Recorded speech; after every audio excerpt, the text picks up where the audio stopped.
Assalamualaikum warahmatullahi wabarakatuh. Saya Tiara Zarani Afisya, mahasiswa Universitas Riau jurusan FK Bimbingan dan Konseling, akan menjelaskan tentang tahap-tahap konseling individual. Tahap-tahap dari konseling individual ini terbagi menjadi 3 tahap, yaitu ada tahap awal, tahap pertengahan, dan tahap akhir. Baiklah, pertama kali kita akan membahas tentang tahap awal, yang mana itu didefinisikan menjadi definisi masalah, di mana konseli dan konselor menentukan masalah-masalah dari cerita yang didapatkan dari cerita konseli ini.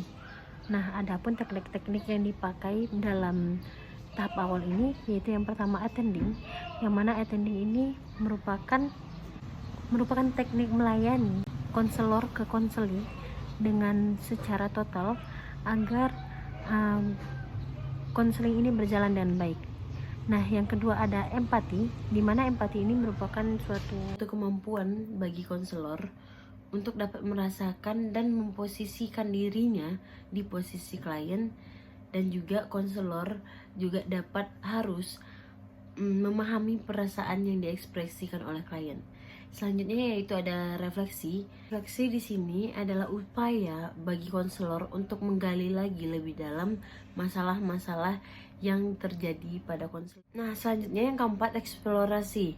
Eksplorasi merupakan keterampilan yang dimiliki konselor untuk menggali perasaan, pengalaman, dan pikiran dari klien ini.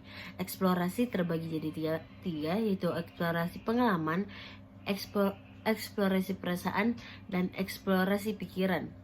Nah, contoh dari eksplorasi perasaan ini merupakan keterampilan untuk menggali perasaan klien yang tersimpan. Keterampilan eksplorasi perasaan, contohnya, bisakah saudara menjelaskan bagaimana perasaan bingung yang Anda rasakan, yang Anda maksudkan?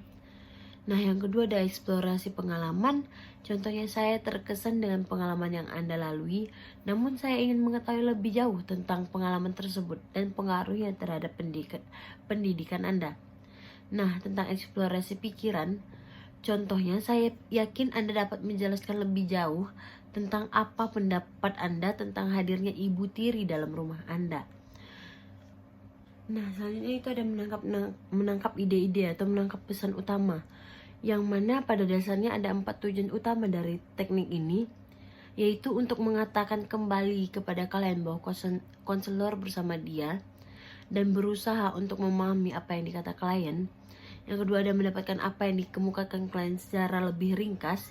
Dan yang ketiga memberikan arah wawancara konseling. Dan yang terakhir pengecekan kembali persepsi konselor terdapat apa yang dikemukakannya. Nah, yang selanjutnya itu adalah pertanyaan terbuka. Nah, di sini maksudnya sebagai konselor kita memberikan pertanyaan-pertanyaan lagi untuk menggali lagi nih apa yang terjadi kepada diri klien ini, sehingga bermunculanlah cerita-cerita yang baru. Maksudnya itu kayak masalah-masalah yang baru yang akan diceritakan oleh klien.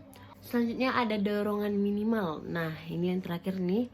Upaya utama seorang konselor adalah agar kliennya selalu terlibat dalam pembicaraan dan membuka dirinya pada konselor. Dorongan ini diucapkan dengan kata-kata singkat seperti, "Oh, ya, terus silahkan.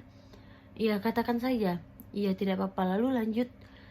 Nah, itu tujuannya adalah membuat klien semakin semangat untuk menyampaikan masalahnya dan mengarahkan pembicaraan agar mencapai sasaran dan tujuan konseling. Nah, selesai di tahap awal, kita lanjut ke tahap pertengahan. Tahap pertengahan konseling ini disebut juga tahap kerja, yang bertujuan untuk mengolah dan atau mengerjakan masalah klien bersama klien yang telah didefinisikan bersama di tahap awal tadi.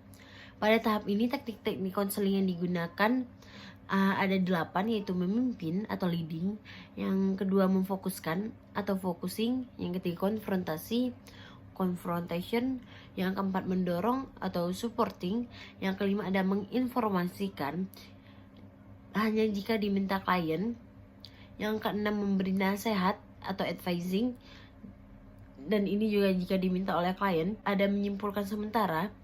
Dan yang terakhir adalah bertanya terbuka seperti yang sudah saya jelaskan. Yang seperti empati, attending, di refleksi tahap awal tadi tetap digunakan juga untuk dapat mendorong dan menggali lagi informasi-informasi yang dimiliki oleh klien.